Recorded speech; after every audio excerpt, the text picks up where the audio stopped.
નમસ્કાર, BBN news ચેનલમાં આપનું સ્વાગત છે। હું છું કવિતા પંચાલ ને હવે જોઈએ આજના સમાચાર।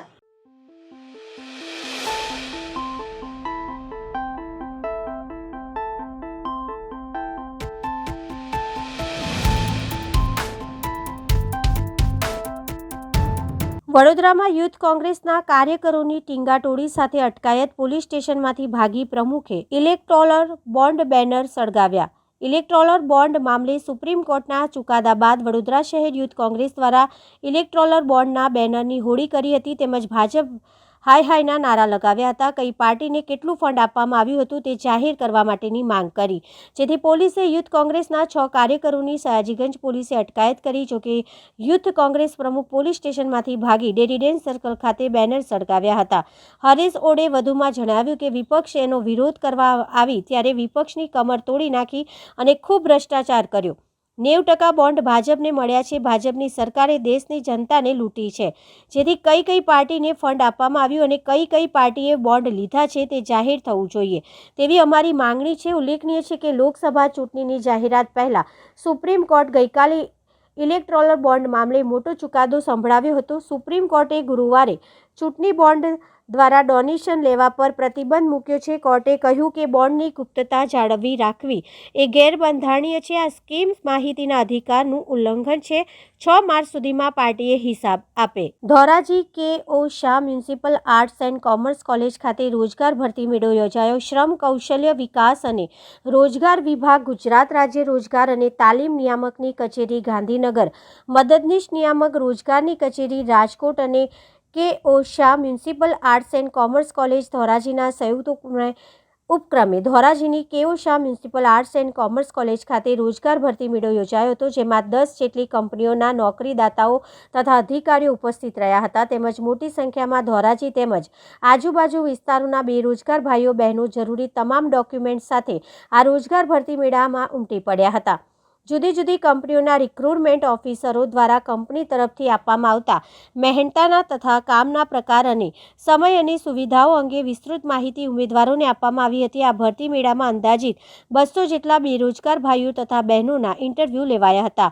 કે.ઓ. Shah municipal arts and commerce college ખાતે આ રોજગાર ભરતી મેળાના અગાઉ દિવસે એટલે કે તારીખ 15 ફેબ્રુઆરી 2024ના રોજ રોજગારી કાર્ડ કાઢી આપવાનું આયોજન કર્યું હતું, જેમાં મોટી સંખ્યામાં કોલેજના વિદ્યાર્થીઓ તમામ જરૂરી ડોક્યુમેન્ટ સાથે રોજગારી કાર્ડ કઢાવવા માટે કોલેજ ખાતે હાજર રહ્યા હતા। Ravjibhai Rokad, Shri K O. Shah municipal arts and commerce college Dhoraji. આજે Shri K O. Shah municipal arts and commerce college ધોરાજીની અંદર શ્રમ કૌશલ્ય વિકાસ અને રોજગાર વિભાગ તેમજ રોજગાર અને તાલીમ નિયામકની કચેરી ગાંધીનગર, મદદનીશ નિયામકની કચેરી રાજકોટ અને આપણી આ કોલેજના સંયુક્ત ઉપક્રમે રોજગાર ભરતી મેળાનું આ 16 તારીખે આયોજન કરેલું। આ કાર્યક્રમની અંદર અમારા શહેર ધોરાજી શહેર અને આજુબાજુના શહેરોમાંથી જુદી જુદી 10 જેટલી કંપનીઓ આજે અહીંયા આવેલી, સાથે ધોરાજી કે.ઓ. શાહ કોલેજ અને અન્ય ગામની કોલેજો, આઈટી જેવી સંસ્થાઓ, એ બધામાંથી પણ વિદ્યાર્થીઓ અહીંયા આવેલા જોબ માટે, ઇન્ટરવ્યૂ ફ્રેશ કરવા માટે। અમારી કોલેજની અંદર જોબ પ્લેસમેન્ટ સેલ ચાલે છે અને એના કોર્ડિનેટર તરીકે વસોયા સાહેબ કરીને અર્થશાસ્ત્રના અધ્યાપક છે અને એ બધું આ સંભાળે છે અને એમણે આ શ્રમ કૌશલ્ય વિભાગના સાથે કોલેબોરેશન કરીને આજની તારીખે આ કાર્યક્રમનું આયોજન કરેલ અને એ રીતે આજે બહોળી સંખ્યામાં વિદ્યાર્થીઓ અને આ 10 જેટલી કંપનીઓ સાથે રહી અને આ જોબ પ્લેસમેન્ટનું એક સારું એવું કામ અમારી કોલેજ દ્વારા થયું હતું। ધન્યવાદ। હું પ્રાધ્યાપક જે.કે. વસોયા, કે.ઓ. શાહ કોલેજ ધોરાજી। સાહેબ, આજની તારીખમાં શું હતું ઉલ્લેખ કેવી રીતે? આજની તારીખમાં અમારે 16/2/2024ના રોજ જિલ્લા રોજગાર કચેરી દ્વારા અને શ્રમ કૌશલ્ય મંત્રાલય દ્વારા એક ભરતી મેળાનું આયોજન કરવામાં આવેલ છે। તેમાં લગભગ 8 કે 10 જેટલી કંપનીઓએ ભાગ લીધેલ છે અને 60-70 જેટલા સ્ટુડન્ટો અત્યારે હાલમાં ઇન્ટરવ્યૂ આપી ચૂક્યા છે અને 150 જેટલા સ્ટુડન્ટો ભાગ લઈ રહ્યા છે।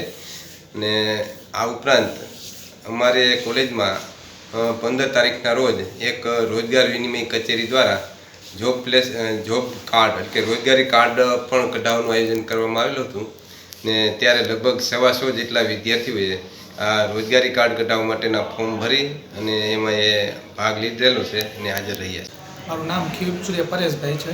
હું આજના રોજ આપણે રાજકોટ તાલુકા ITIમાંથી અમને રોજગાર આમંત્રિત કરેલા છે. તેથી અમે કેઓસા કોલેજમાં આવેલા છીએ.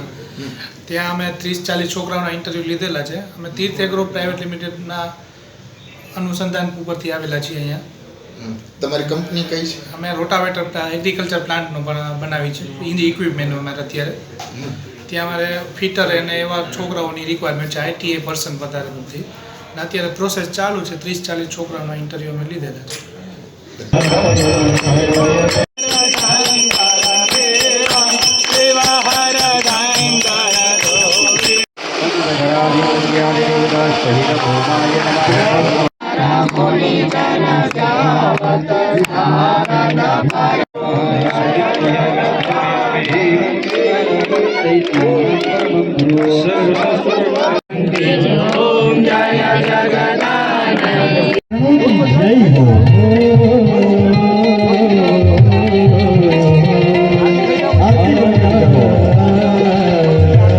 વડોદરા જિલ્લાના તીર્થ ક્ષેત્ર ચાંદોદ ખાતે અનેકવિધ ધાર્મિક કાર્યક્રમો સાથે માં નર્મદાજીના પ્રાગટ્ય ઉત્સવની શ્રદ્ધા ભક્તિથી ઉજવણી કરાઈ. નર્મદા જયંતિ અનુલક્ષી સાંજે પાલખી યાત્રા, સાંધ્યા આરતી, દીપદાન, મહાપ્રસાદી સહિત ભજન ડાયરાના કાર્યક્રમનું પણ આયોજન કરવામાં આવ્યું.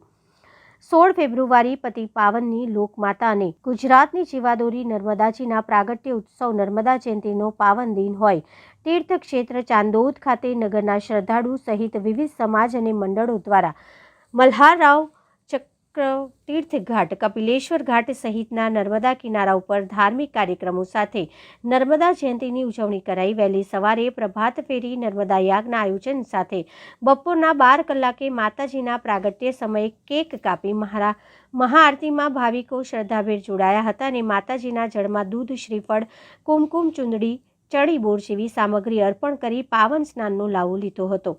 નર્મદા જયંતિને અનુલક્ષી બપોર બાદ ડીજે ભક્તિના તાલે નગરમાં નર્મદાજીની પાલખી યાત્રા નીકળશે. સાંજે 6 કલાકે આરતી અને નાવિક શ્રમજીવી મંડળ દ્વારા આયોજિત કરાયેલી જાહેર મહાપ્રસાદી બાદ રાત્રે જન મહારાજ ખાતે ભજન સંધ્યાનું આયોજન કરાયું છે. તેમજ રાત્રિના હજારોની સંખ્યામાં દીપદાન ભરી ભાવિકોમાં નર્મદાજી પ્રત્યે પોતાની કૃતજ્ઞતા વ્યક્ત કરશે.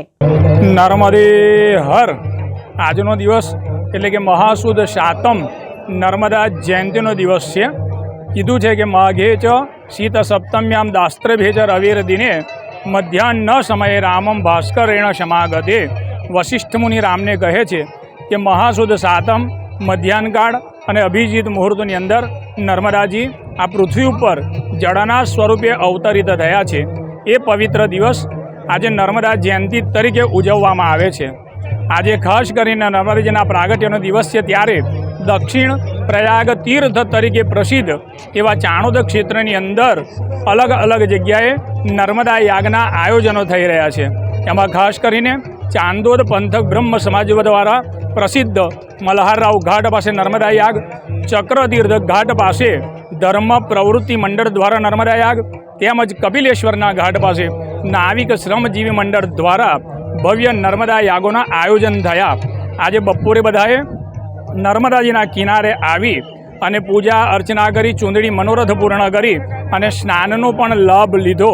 ત્યાર પછી આજે સાંજની અંદર નર્મદાજીની ભવ્ય એક તો બપોરે પાલખી યાત્રા નીકળશે, સાંજે દીપદાન થશે, સાંજે મહાઆરતી પણ થશે અને નર્મદાજીના કિનારે સંધ્યા, ભજન ઇત્યાદિનો પણ પ્રોગ્રામ રાખવામાં આવેલ છે અને એ પણ આજે સારી રીતે ઉજવાશે. સૌને નર્મદે હર. છોટાઉદેપુર લોકલ ક્રાઇમ બ્રાન્ચ દ્વારા વિદેશી દારૂ ભરેલ કાર સાથે એક ઇસમને ઝડપી પાડવામાં આવ્યો.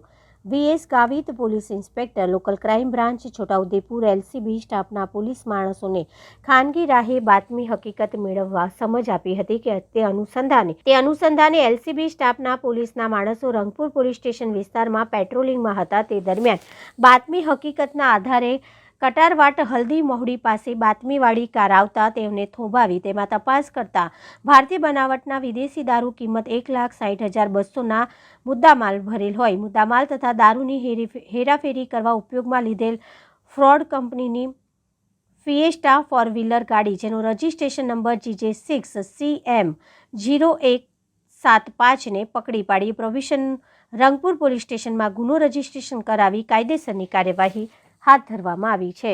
છોટાઉદેપુર જિલ્લાના જેતપુર પાવી તાલુકાના પાણીબાર ગામે નિશાળ ફળિયામાં ગટર લાઇનનું તકલાદી કામ ચાલી રહ્યું હોવાના આક્ષેપ સ્થાનિકોએ કર્યા હતા। આ પાઇપલાઇનનું કામ જે ચાલુ છે તે પાઇપલાઇન તસવીરમાં દેખાઈ રહી છે ત્યારે આ પાઇપલાઇન જોઈને ગ્રામજનોએ જણાવ્યું હતું કે સરકાર દ્વારા લાખો રૂપિયાની ગ્રાન્ટ વિકાસના કામો માટે રકમ ફાળવતી હોય છે જેમાં સરપંચ દ્વારા કામ કરવામાં આવતું હોય છે। સરપંચ વધુ નફો મેળવવા માટે ગમે તેવી પાઇપો હલકી ગુણવત્તા ધરાવતી પાઇપો નાખી ગમે તે વેટ ઉતારી કામ પૂરું કરતા હોય છે અને પ્લાન એસ્ટિમેટ મુજબ કામ કરવામાં આવતું નથી। કેવળ ને કેવળ હલકી ગુણવત્તાની પાઇપ દેખાઈ રહી છે જેમાં નબળી પાઇપ વાપરીને ગમે તે કામ પૂરું કરતા હોય છે। ગામના લોકોએ જણાવ્યું હતું કે સરપંચને કહેવા જતાં સરપંચ લુખ્ખી દાદાગીરી મારતા હોય છે ત્યારે જિલ્લા વિકાસ અધિકારી અને તાલુકા વિકાસ અધિકારી સત્વરે કામગીરીની ગુણવત્તાની તપાસ કરાવી નિયમાધીન કામ કરવા આદેશ કરે તેવી લોક માંગ છે।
હવે લઈએ એક નાનકડો વિરામ।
ABN ન્યૂઝ ચેનલમાં આપનું સ્વાગત છે. ભાડભૂત શ્રી ભારેશ્વર મહાદેવના ભવ્ય શિવાલયના નિર્માણ કાર્યનો શુભારંભ શરૂ. 9 કરોડના ખર્ચે ભવ્ય શિવાલયનું નિર્માણ થશે. ભરૂચ જિલ્લાના નર્મદા કિનારે આવેલા ભાડભૂત ખાતે અત્યંત પવિત્ર અને પ્રાચીન શિવાલય શ્રી ભારેશ્વર મહાદેવ મંદિર આવેલું છે, જે અતિ પ્રાચીન છે. જે મંદિરનો જીર્ણોદ્ધાર પોષ સુદ પૂનમના પવિત્ર દિવસે ભૂમિપૂજન કરવામાં આવ્યું. રૂપિયા 8 કરોડની માતબર રકમથી આ ભવ્ય શિવાલયનું નિર્માણ કાર્ય શ્રી ભારેશ્વર મહાદેવ મંદિર ટ્રસ્ટ દ્વારા આરંભી દેવામાં આવ્યું છે. ભૂકંપ અને પૂરને ધ્યાનમાં રાખીને પાયામાં પથ્થર રાખી નિર્માણ કરવામાં આવશે. ઉપર ભવ્ય શિવાલયનું નિર્માણ કરવામાં આવશે.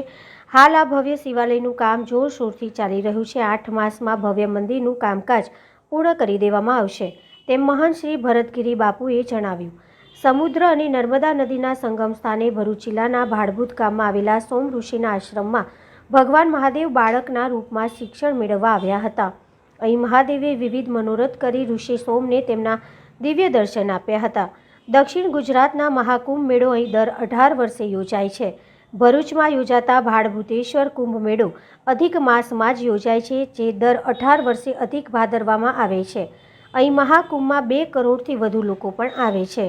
પાદરા તાલુકાના ચોકારી ગામમાં રામદેવ પીર મહારાજના પ્રાણ પ્રતિષ્ઠા દિવસ રાખવામાં આવ્યો, જેમાં મહાયજ્ઞનું આયોજન કર્યું, જેમાં ચોકારી ગામના ભાવિ ભક્તો મોટી સંખ્યામાં લાભ લીધો હતો અને આજરોજ 10,000 જેટલા ભક્તો માટે ભોજન મહાપ્રસાદીનું આયોજન પણ કરવામાં આવ્યું હતું.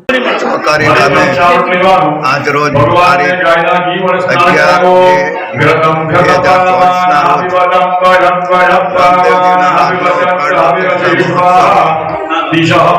તારીખ 12 કલાકે કરવાની હોય.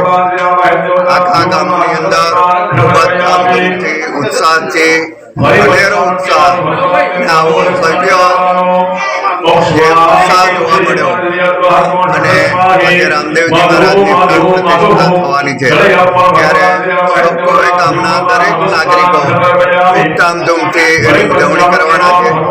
બપોર બાદ મહાપ્રસાદનું આયોજન છે. 17 મણનો મહાપ્રસાદ બનાવેલો છે. આમ અને આજુબાજુના જે રામદેવજીના ભક્તો છે એ પણ અહીંયા પધાર્યા છે. એ પણ અહીંયા આ પ્રાણ પ્રતિષ્ઠાનો લાભ લઈ અને ભગવાન રામદેવજીના આશીર્વાદ મેળવી અને મહાપ્રસાદ લઈ અને આજનો કાર્યક્રમની પૂર્ણાહુતિ બપોર બાદ કરવામાં આવશે. જે સર્વ ભક્તો ખૂબ જ ઉત્સાહથી આ કાર્યક્રમની અંદર ભાગ લઈ રહ્યા છે. દરેકનો સાથ સહકાર અને આશીર્વાદ ભગવાનને મળે એવી શુભેચ્છા. આજરોજ ભગવાન રામદેવજી મહારાજની પ્રાણ પ્રતિષ્ઠા નિમિત્તે આગામી મહાસુદ બીજના રોજ ભવ્ય પ્રાણ પ્રતિષ્ઠા મહોત્સવ યોજાઈ રહ્યો છે. તેના પૂર્વ તૈયારીના ભાગરૂપે આજરોજ અહીંયા ગામના અગ્રણીઓ અને કાર્યકર્તાઓની રૂબરૂમાં ભોજન પ્રસાદ વિતરણ માટેની તૈયારી પૂરજોશમાં ચાલી રહી છે. આ ઉપરાંત રામદેવજી મહારાજના મંદિરે પ્રાણ પ્રતિષ્ઠા મહોત્સવ નિમિત્તે પૂજન વિધિમાં ગામના પરિવારો અને યુગલો પણ પૂજામાં બેઠેલા છે. ગામજનોમાં અનેરો અદમ્ય ઉત્સાહ છે. પરમ કૃપાળુ પરમાત્મા ભગવાન રામદેવજી મહારાજ સૌના મનોરથ પૂર્ણ કરે એવી અભિલાષા સાથે આ કાર્યક્રમને સંપન્ન કરવામાં આવ્યો છે અને જેના ભાગરૂપે આગામી મહાસુદ બીજ તારીખ 11/2/2024ને રવિવારના રોજ સવારે 11 કલાકે પ્રસાદ વિતરણનો કાર્યક્રમ જ્યારે યોજાઈ રહ્યો છે, ત્યારે સૌ ભાવિક ભક્તજનો આ કાર્યક્રમમાં ઉત્સાહભેર જોડાય અને કાર્યક્રમને સફળ બનાવે એ દિશામાં સૌને વિનંતી કરવામાં આવે છે. ગામજનોના સૌના સહકારથી આ કાર્યક્રમ સંપન્ન બને એવી અભિલાષા સાથે સૌ કાર્યકર્તાઓ યુવા મિત્રોને આ કાર્યક્રમમાં જોડાય, કાર્યક્રમને સફળ બનાવે એવી પ્રાર્થના પણ કરીએ છીએ. રામદેવજી મહારાજનો જય.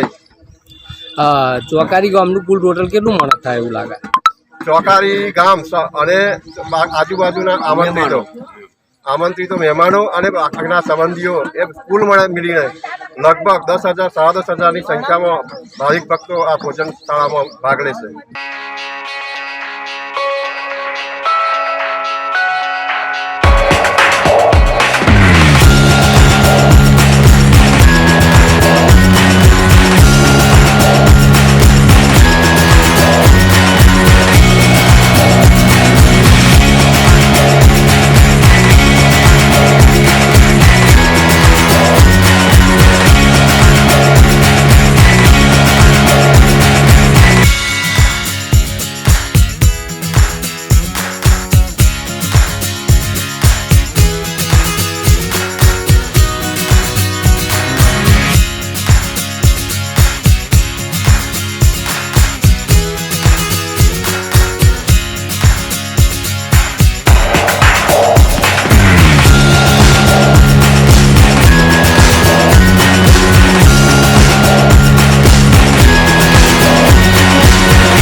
આજના સમાચાર આવતીકાલે ફરી મળીશું આ ચેનલ પર આ સમય. ત્યાં સુધી સમગ્ર BBN ન્યૂઝ ચેનલની ટીમને રજા આપશો. નમસ્કાર.